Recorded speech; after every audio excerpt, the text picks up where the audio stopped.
Eric, the referee, get us rolling here. What do you want to do? All right, he gets such a bad rap, but he was 19 of 27 yesterday. Brian Hoyer, grade him. You want to start? I'll start. I gave him a B. He wasn't great, but as you look at the numbers, and he won, guys. At the end of the day, he's a winning quarterback, and I think there's 14 cities that would like to wake up this morning and say their quarterback won. The Browns' quarterback won. He made plays late in the game, and he did it without a running game. There's zero running game. What was it, 25 for 39 yards? It's hard to win when you can't run the football, guys. He won the football game. Yeah, I went back and forth between a C and a B, and I went C because it wasn't. Was he good? Yeah. Was he average? Yeah, he was average. He did enough to win the game yesterday, and I think that's the bottom line. Did he pass? Yeah, he passed. In my eyes, I thought he was a C yesterday. I still think there are some things that I think drive Browns fans nuts. But a win is a win, and you passed. And again, we'll go back to pass-fail league. That's exactly where you are in this. Let's go, Kenny, next. I gave him a B, guys, because he won the football game. He missed receivers early on, but when push came to shove, and Tim, maybe you can answer this, how can momentum on one play change an entire offense that looked stalled and just horrible, and then they get the turnover from Dante Whitner and the fumble recovery, and in 4 plays they're in the end zone, Tim, with a touchdown. How does momentum change the mindset of that offense, and especially the quarterback, to make them look like, all right, they're the best offense in the league on that one specific drive? That's a great question. That's a great question. Yeah, that's a great question. I think it sparks a little bit of energy, a little momentum into your offense, and you get a possession that you shouldn't have, and an opportunity set up in scoring position that you feel like you can go out and should take advantage of. And for an offense, I think you just come on the field with a lot of energy and a lot of confidence that we've been given a gift. We need to take advantage of it. And guys, I have a B on the board, but I'm going to give Brian an A for the simple fact that I've been in this league. I've been under center. I know how difficult it is to win a football game when you have no run support. You're not getting a lot of plays on the outside by your wide receivers. And to still win a football game, I think is, that's what it's all about. And, did he play like an A? Probably not. But, the guy had over 270 yards passing. He took care of the football. He got fortunate a couple times. They dropped a couple of what should have been interceptions. But at the end of the day, he took advantage of opportunities late in the football game when his defense gave him a couple of gifts. He put 14 points on the board, and he won a game. And that's what it's all about. So I'm going to give him an A this week. What's That's an understatement, Tim. You had Terry Kirby, Kareem Abdul-Jabbar, Darren Chiaverini, some of those offensive. That's an understatement. You know what it's like when there's not everything working there. Yeah, it's difficult, man. It really is. When you get a little bit of run support and you can go out and be comfortable and take a little bit of pressure off the quarterback. It's so much different of a football game to go out and play that it just makes everything so much easier for a quarterback when that support is not there. And also, you're getting a little pressure in the pocket. When all those things add up, man, it makes for a long day for a quarterback, and it's a grind, and you have to fight it out. And Brian did that yesterday. It wasn't pretty, but you continue to play the game. You continue to try to make the plays when they're there, and he hit some big plays. He had some, a lot of the yardage added up because of the receivers had some big run after the catch on the screen and things like that. But he took advantage of his opportunities, and that's what it's all about. And he got the win. Going back, the last 3 games have all been about momentum. Momentum changing, all 3 of those games have been, whereas the first couple of games it came down to the final play, it's just like boom on a dime. And Kenny, I thought that was a great point. To watch an offense that looks inept all of a sudden wake up and start moving. Eric, what's next? What do you got next? All right, the Browns running backs, 25 carries, 39 yards. That's a 1.6 average. That's that fugly word that Kenny Ben used Tate, 15 carries, 26 yards. That's 1.7. So a little bit better than the team average, but not good. Kenny, why don't you start with running backs? I put the running backs and the offensive line together. I gave them a C-, guys. This has been the most important part of the offense. It sets up the passing attack, the play action, and this is where they really have been able to win football games early on. And yesterday, luckily, they played the Raiders, who have lost 13 in a row now and 16 in a row in the Eastern time zone. And so they were able to overcome a poor game from their running backs and their offensive line. So C- for me. They did score, so that's why it's a C at least, late in the game with Ben Tate, but one of their worst performances of the year. Absolutely. All right, that's why I went F yesterday. The running game was non-existent. What was wrong with you yesterday? You were so negative. I'm not being negative. I think the running game was non-existent yesterday. They failed this team yesterday. Yeah. They did. And I don't have any other way to say it. I still don't understand. Look, I know Crowell fumbles every once in a while, but I'm just Let the Crow out. Let Crow let him out. play. I don't get it. I don't understand the rotation sometimes. It's not to say I think Wilbert Montgomery is a great coach. I really like him. I do like some of his decision making, but it's not working. Something's got to change. And the rotation to me just doesn't make a whole lot of sense. Ben Tate, he took him out of the game. He had a real quick hook yesterday. Is it on him or is it on the offensive line? If you're going to go with Tate, stick with Tate. And I don't care if you got to struggle through the beginning of the game. If you're going to get the momentum, then maybe he's going to pop. It was interesting to see at the end of the game that the running backs were able to pick up yards. Crowell's still my favorite running back on this team. Tate is your professional running back. And West, yesterday at least, wasn't running every which way. He knew what down it was. Yeah, so he was okay. You went with the C on that. I went with a C, and I even told Eric, and I can show you the text. I gave them a C minus, but I sent to him the O-line a D. I put this on the O-line right now. They're getting their butts kicked at the point of attack, backside, because that's the thing in zone blocking. You don't have to kill your guy per se. Everybody just has to play on the same level. And if one guy can cut the backside, they're not even cutting the backside right now, guys. And it's on the offensive line. I think Tim said this earlier. Because we watched these guys earlier in the year have success, even though I'm not the biggest Terrence West fan, I know he can run the football when you give him a hole. All three of these guys can. So it's the offensive line. We're grading the running backs. The O-line has to be better. And look, that's the formula for stopping the Browns, stopping the run game. That's what teams are going to do the rest of the season. It's on Kyle Shanahan and these five guys up front to get some push and figure something out one way or the other. Because they're not going to – here's the thing. They're not going to beat the Cincinnati Bengals and down the line if this continues with the running game. Tim, running backs.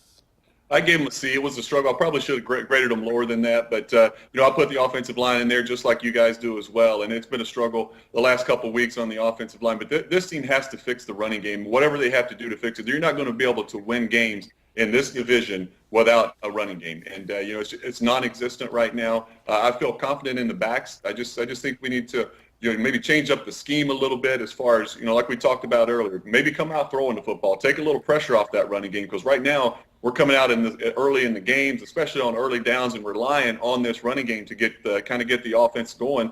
And when it's not there, man, it makes it really tough on the quarterback to go out and make some plays. So just maybe change up the scheme a little bit going into the next game and come out slinging a spread the field a little bit, back guys up, get them on their heels, and see if that doesn't spark this running game. And also they could probably maybe make some adjustments in the blocking schemes as well, and kind of mix and match the offensive line a little bit too. So we'll see what type of adjustments they make. But the last couple of weeks it's been tough to watch. I wouldn't mind seeing a two-back offense. Every once in a while. Yeah, I hear you. I'm not saying you do it every play, but I'm saying I wouldn't mind just seeing it once. Well, I said just to mess somebody up. I don't know if, right. Maybe you do it against Cincinnati. Maybe someone who's not expecting. Right. I don't know if Kenny heard this because we were talking to Tim about this. To me, what's wrong with – I know you're a zone blocking team, Kenny, but what's wrong with going a little man blocking and kicking out and using that fullback? It's not wrong with being versatile, right? Hey, how about the Michigan power eye with put all three running backs in at Did once? you just bring up Michigan? Yes. Flag on you. The full Stop. house. The full house. Hey, Run the full house. There's still Next thing you're going to do, you're going to tell Personal me how foul Penn flag State's on the you, team Eric. on the My rise. goodness. There's still applications being taken to run dogs on the run. 216-431. Kenny, you know what I mean when we look at this running game. Absolutely. Mix that up, or where was the no huddle yesterday? Yeah. When it's bogged down, when the offense isn't going. Tim, a quarterback wants to get into a rhythm. So as an offensive coordinator, if you see your guy struggling, hey, we're going no huddle next possession, Brian. Try and get in a rhythm. Yeah, absolutely. It can help. You get anything to switch it up a little bit, change the pace of the game, just go on the attack a little bit more. It seems like sometimes the Browns offensively, they're kind of on their heels a little bit, letting the defense dictate too much. You can kind of dictate with tempo and rhythm and getting guys going like that, and kind of put the pressure on the defense a little bit just by switching up something simple as changing the tempo. All right, next one. Let's go. Eric, the referee, is on a short leash. Much shorter than Brian Hoyer. Yes? Yes. Hard to believe that Andrew Hawkins hadn't had a touchdown before yesterday, but 7 catches, 88 yards, and a touchdown. Grade the entire Browns receivers. Why don't you put up the stat board first? Let's see this. I went B-. Man, I was the hardest critic yesterday. Look, it wasn't a great game. Grumpy old man, basketball. Grumpy old man. Get off my lawn. I thought you said a win's a win. A win is a win. That 425 star was too late for him. He's mad about I'm still everything. groggy. I got to go to the That's the bathroom. I'm really out bedtime. of here. Get out of here for a second. I still, you said that. When they said that was Hawkins' first touchdown of the year, I was like, really? Really? I thought they were good. I thought I don't know why I gave them the minus, but they were definitely good, which is the definition of a B. Hawkins being able to come up with 7 receptions. Jordan Cameron, man, I'm concerned about this concussion. Injury prone. I hate to say it. Kyrie don't like it being said about him. Jordan, it is what it is, man. You got to stay on the field. I think the other thing, and I didn't even count it up, but I always like to go back and see how many different guys that Brian Hoyer was able to use. And you got 1, 2, 3, 4, 5, 6, 7, 8, 9. He hit 10 different guys on passes yesterday. Yeah. That's impressive. That is. And I think that just shows that Kyle Shanahan has a good feel for what his offense is, that he's able to mix things up, and Brian's able to implement that on the field. Tim, what do you think of the wide receivers?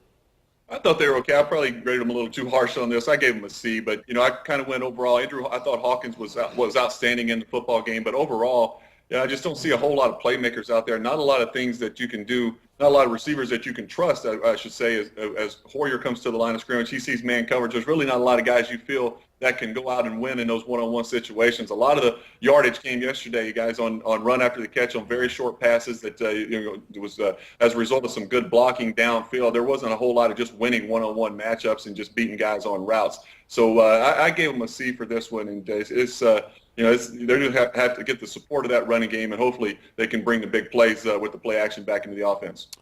Kenny? I ended up giving them a B, guys. I think the fact that they actually scored a passing touchdown yesterday, even though it was a 4-yarder, was a positive. Miles Austin, made a play when he reached over the defensive back and caught that one pass. And what was the over-under, guys, on how many games before Miles Austin got hurt and was out for the season? What, 3, 4, 5? He's exceeded that, so he's healthy. He's still out there, so that's a positive. And they had 4 plays of 20 or more yards yesterday, whether it was run after the catch or catch the ball 20 yards downfield, whatever it was. They still had 4 plays of 20-plus yards. So that's why I gave them a B, even though it wasn't a stellar game. It was a game where they didn't drop a lot of footballs, and they did make a few plays, and they won the football. Yeah. All right, let's go. I gave him a B, and it was kind of on a curve because I'm curving on who they are. My expectation level isn't very high for them, and I'm not saying that to be negative. They are who they are. Tim made a great point. None of these guys. Put it this way: when teams put on the film of the Browns, they don't go, "Oh man, we're going to put the safety over the top on this guy." They don't do that. They go, You're going to go to take him man. You're going to take him man. Don't get caught looking in on play action, and we can stop their passing game. It'll be interesting to see what they do when Josh Gordon gets back. I hope that makes the safety play a little bit further back and it opens up the running game. It's a shame that I'm looking ahead to that right now because it tells you where they're at. But they won the football game. They made plays. And the Miles Austin thing, I didn't think he'd make it to November. I didn't have him in November, so I'll give him credit that he's made it this far. Even though he runs the Ozzie Newsome get open routes in the mid-'80s, Kenny. It's, turn around, run 5 yards, turn around, and box out. But he's been consistent. That's the thing about it. He has. All right, we're going to speed it up a little because Tim's got a tea time and we all have radio shows. And if we keep going this long, none of us is going to make it to our other jobs today. Let's fly. Keep going. All right, the running backs. We did them. We did that. No, the running backs on Oakland, only had 71 rushing yards. Again, that's a great improvement from the Browns. Grade the defense.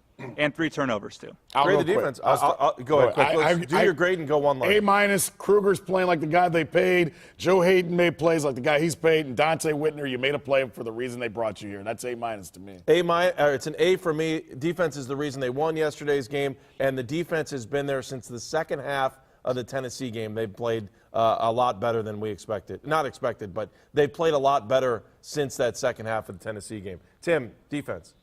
I give them a B+. I thought they were great yesterday. They took the running game away from Oakland. They put the game in the hands of a rookie quarterback and forced him to throw it over 50 times in the game. And that's a recipe for a win. A rookie quarterback on the road, forced to go out and try to sling it and win the game. I think that's what you asked for. And the turnovers late in the game were the turning point. So I give them a B+. Kenny, defense.